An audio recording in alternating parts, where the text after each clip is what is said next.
man just woke up. So I was just saying, and I was asking my husband if he remembers how we met. And he's like, yeah, I do. I want to try and see if he remembers, because I'm the one with a good memory here. I'm the one that remembers the days, the time, the minutes. I remember like the specifications of it, of how we met. And you saw I'm gonna see. Lume trying to say, she just said, no, we met because the father came to Johannesburg. And that's not really what happened. True. It's not what happened, Adisa. Do you know how after many, many, many years you came about? You came, oh, no. Okay, you've got him. I want to hold him too. Okay, I remember coming to Joburg. 2012. Oh, 2012. sure. Yeah. It was in 2012. I think it was on the 11th of February. That's not when we met. When did we That's when we started dating. We're talking about how we met. we met. Yeah, it's still in 2012. Do you think you met me on my first day at work or what? No, it wasn't your first day at work. Because remember, it was like a week or so before you guys there. Yeah. Like a week or 2 weeks before you guys came. Okay. So she actually came there as a student. We actually met at an engineering company where we worked. Yeah. We met there. Yeah. 2012. That's where we met. Is it 2012? It seems like a long time ago. No, actually, it seems like it's just now. Because when you say 2012, you think like in your back of your head, like, okay, a couple of years ago. Yeah. But when you think like we now in 2018. 2020. We are in 2020. Moving all the way back to 2012. It's a full 8 years. Yes. And yeah, time flies, eh? Time flies. I mean, I came to Joburg in 2009 to study. I actually studied mechanical engineering. So I studied at University of Johannesburg. And then in 2012, that's when I was doing my in-service training as a student engineer at this company. Not actually far from here. It's actually where he still works. Where he still works. That's where we met 8 years ago. And I remember on the 9th of January, it was a Tuesday. That's when we officially moved in. And when I say we, I'm talking about the other students, because I think there was 8 of us, 2 girls and 6 guys. From all over South Africa, actually, all the universities in South Africa, where we were doing internship, and we were moving in. They had a accommodation, a big old house in the company premises, and on one wing, the house was actually like 2 wings, and in the middle it was like a communal area where you had your TV lounge and you had your kitchen and your showers. Then on the other wing, it was a bedrooms or accommodation for site workers, people that would travel to site, and also some of the people that were traveling or had come from far, like the Eastern Cape. They were there. So he was there with his younger brother, and we as students were on the other wing. And I remember that was the 9th of January where we were actually moving in physically with our clothes. I mean, I came to Joburg with a suitcase and a duffel bag and just clothes that were on my back. And basically that's it. And, he keeps telling me that he saw me that day. I don't remember. But I do remember when, this was the 9th. The 9th was a Wednesday. And then on the 13th of January, I think it was a Monday, let's see.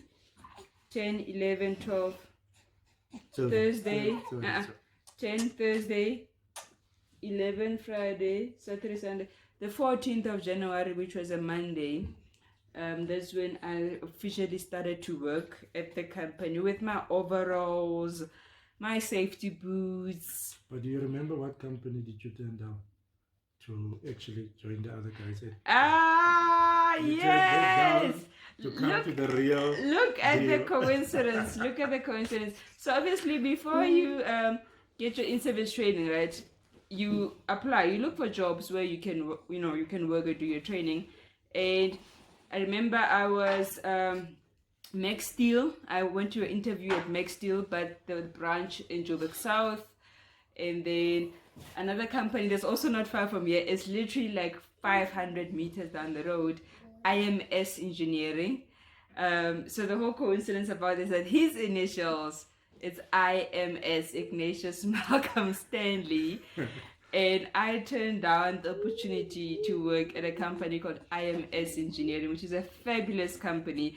I think the reason I turned it down is I didn't want to be the only student there from my university, because where I went, there was another girl and another guy that were both in the same classroom, and it felt more familiar and common for me to work there. You actually turned that down to meet the real IMS.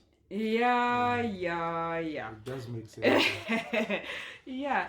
So that's as far as I remember about that first week. Yeah. I know stepping into this manufacturing workshop, and seeing all these guys, men, there was literally just 2 females who were the engineers. I'm not talking about cleaners or any support stuff.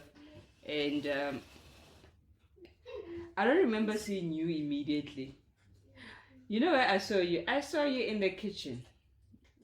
That was the first time. Look, coming there to that workshop, there was like 40, 50 other guys. Yeah. So I didn't pay. The only person I knew from that day one was the guy that was mentoring me. God bless his soul. I forgot his name. Pratik. No. Bezo. Bez. Bezo.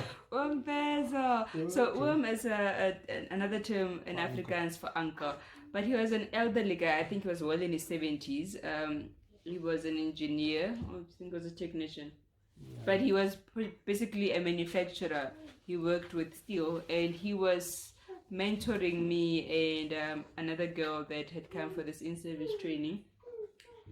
And one of the afternoons, it was clearly in that week, where we had changed out of our overalls, freshened up in the afternoon out of, after work.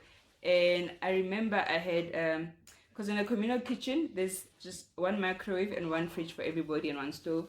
So I had a little container with my 2-minute noodles. And I was like, I'm going to go in the kitchen, warm it up. I'm lying. I went to the kitchen to wash dishes. Was it dishes or just dishes. a dish? No, dishes. Okay, I went to the kitchen to wash dishes, and you were there for a long time. Or I'm not sure were you there, waiting for me to find you there.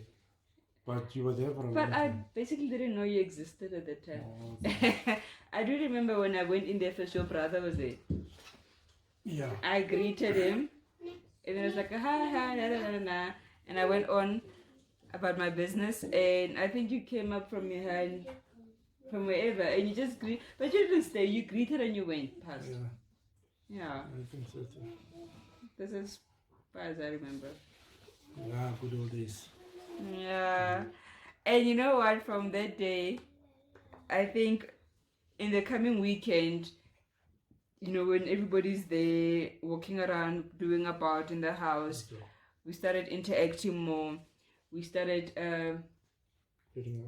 engaging, with other students. We would have braais outside. We would just sit and talk and check each other out in our rooms. And I won't say particularly who made the first move. I don't know.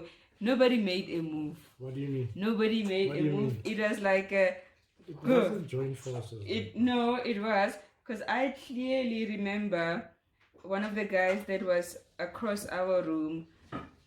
I was always having this conversation about who's that guy, the African speaking guy, the colored guy, blah, blah, blah. And he would always tell me also, yeah, you know what, I think he likes you, but we always had a way of meeting up at the TV room. We had the room also in the middle of the house. It was a TV room, and every evening or so I would find him watching One Gospel or watching, what was the church channel?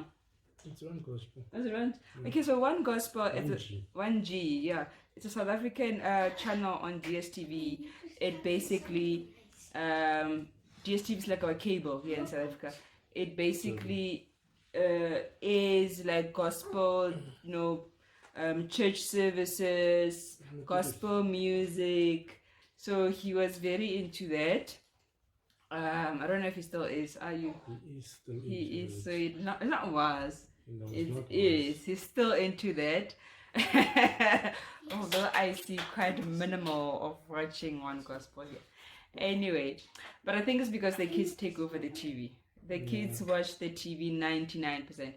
So yeah, I remember we just always went there and sort of like met up in there, and we were always the last ones to leave. And you know, conversations. I remember we used to like sleep at 2 a.m. in the middle of the week in a day week. We just chat from like 6 p.m. Chat. Shame, he's hungry. You hear the cook sucking. We always chat until 2 a.m. And then, you know, one day we were sitting like one couch there, the other couch there, and every day I lie not. We just move closer and closer. Look at the smile. We just move closer and closer and closer and closer until we found ourselves like literally sitting like this, you know.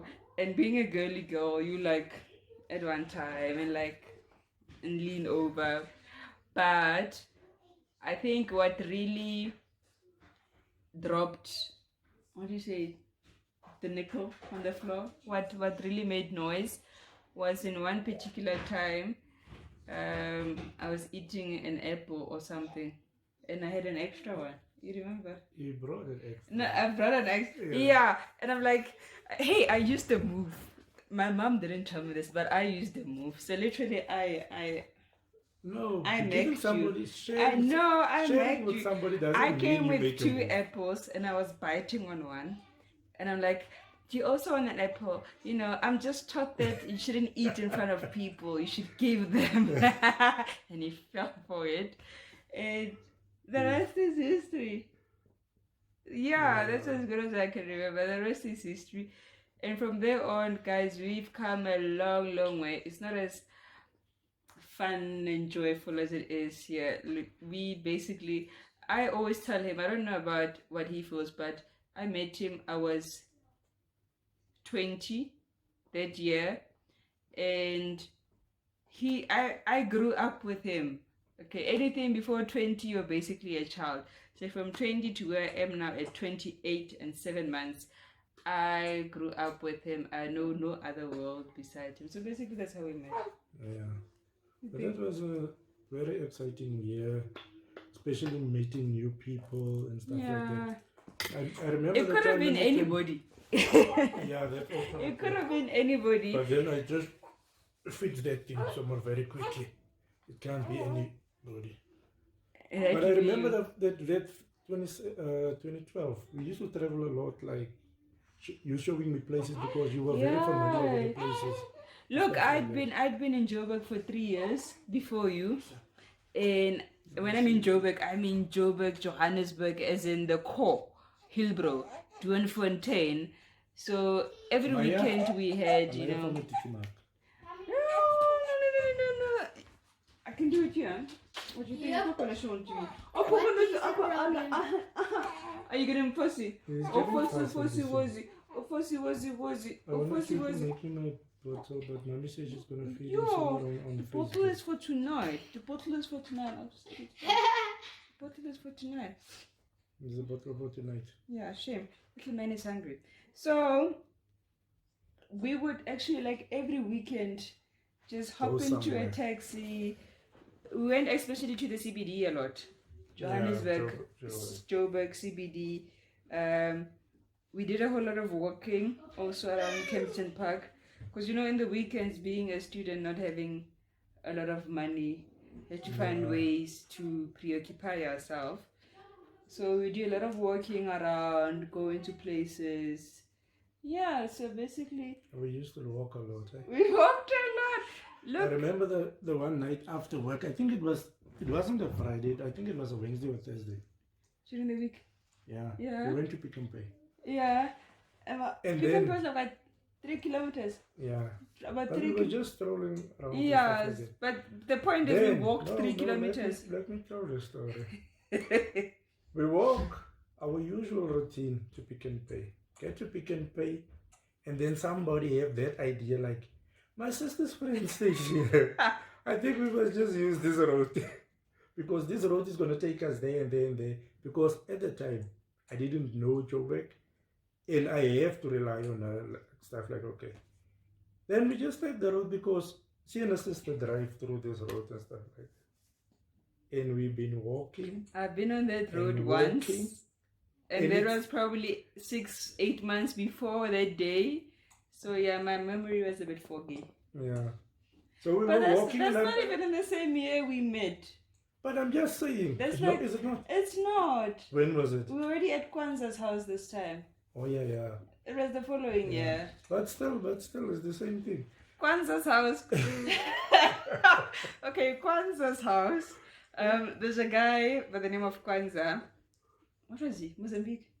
I don't know. Okay, so we were basically, when we moved out of the accommodation, because the work only allows you to stay there for a year, then when you've been permanently hired, or when They I actually left, demolished the place. yeah, they were demolishing it, but oh yeah, They demolished the the reason place. is they were demolishing the place, so we had to look for our own accommodation, and that's when we decided, look, we've been together for about 11 months, let's rather live together. But at the time we were with his younger brother, and we moved into a commune house, which is a 3-bedroom house, and the owner of this house was Kwanzaa.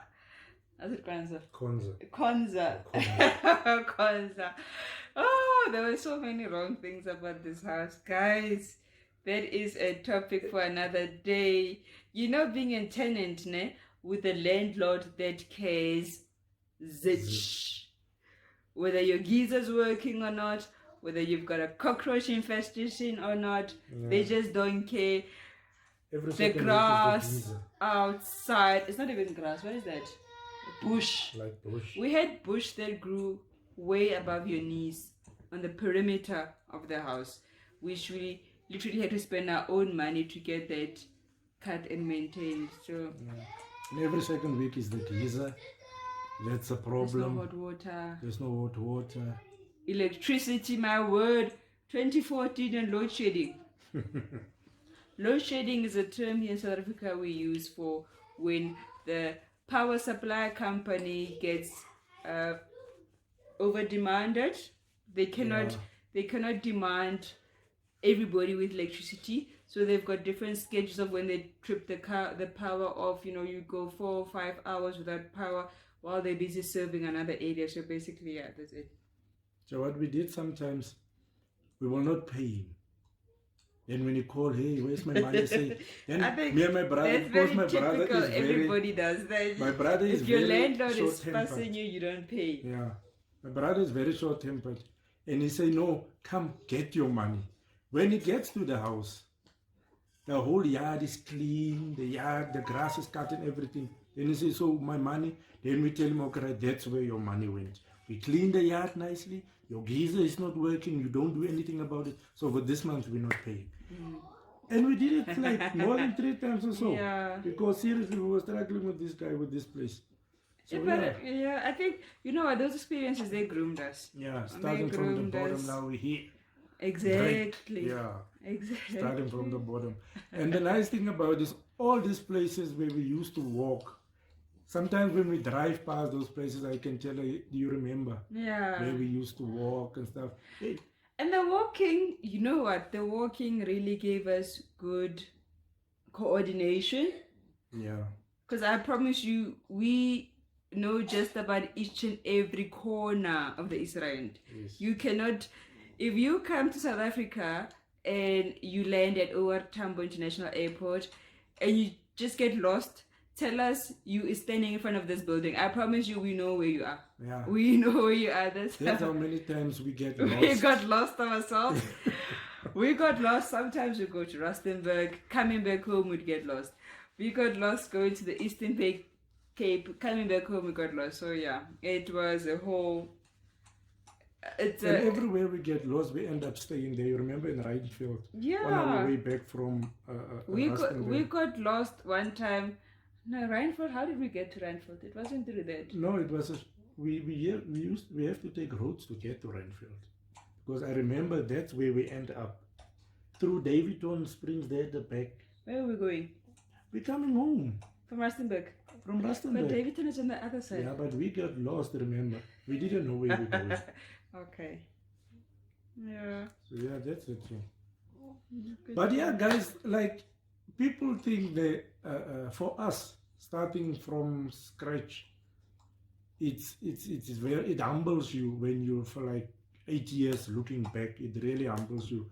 Like if you're coming from where I come from, Eastern Cape and stuff like that, people think Joburg is all about money. Yes, there's money, but I have to tell you that what we don't think about before we come to Joburg, we don't think about the rent. We don't think about the transport. Preach. We don't think about all those kind of stuff. And rent alone is like 4K. Your rent. Yes. 4.5K. That's your rent alone. Your And transport for is most go- people, that's their whole money. that's the whole money. The whole you salary. understand? So you're playing with mommy's makeup now. No. You find it on the floor. Please put it back. So yeah, on the people makeup think bag. Joburg is just What are you all guys about doing? money, a good life. No, it's not. If your mentality is right and you wanna Belay focus in when my you come to bedroom. Joburg, you're gonna be so screwed, because you're gonna fail. You're gonna pack your bags. You're gonna go back home because things didn't work out for you, because your mindset wasn't right from the beginning. So that's the thing. When you come this side, like for us, maybe she have a different point of view, but to find your feet, my personal, I will say like it took us almost 4 to 5 years just to find our feet, not like to be a little bit comfortable. Because you must remember, almost half of your salary just go for food, rent, transport. Because if you don't do those things, the landlord is going to kick you out because you don't own the place. Yeah.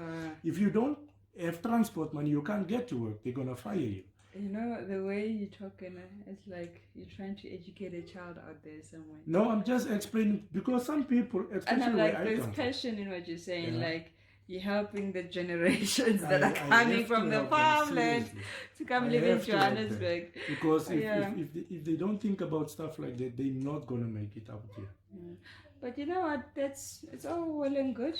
Yeah. And with all, I think we could do a video on how we coped as young adults in Johannesburg. We can definitely do a video about that. But I mean, right now we're just doing About Us Part 2, how we met. If you remember on the previous video of About Us, we were just introducing ourselves as a family. We brought the kids on.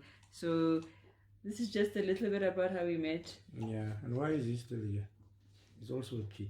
He's here because of how we met. Oh, He's here because of how we met. We've got little baby here having his meal, having his dinner. Nay. Alright, guys, so remember, we've got plenty of topics coming up. If you want to watch more of us, the Plaikis family, Yes. please subscribe to the Plaikis family channel. Like this video if you had a good laugh, if you had some insight into what we were saying, you found it very interesting. I know some of our friends and family might be like, oh, now we know how they met. Give us a thumbs up. Like I said, subscribe if you want to get notified of the next few videos we'll be posting. And just, join us on this journey of YouTube vlogging. We're making this video specifically for our children. 20 years from now, they'll be able to go on YouTube, Google the Plaikis family in whatever phone or laptop they'll be having, and they will see their mom and dad in their youth when we're still looking nice. We won't see it. You will see it, I promise you. Little Miss has comments over there. So thanks guys, bye. Remember to smash the like button. Fingers down my side.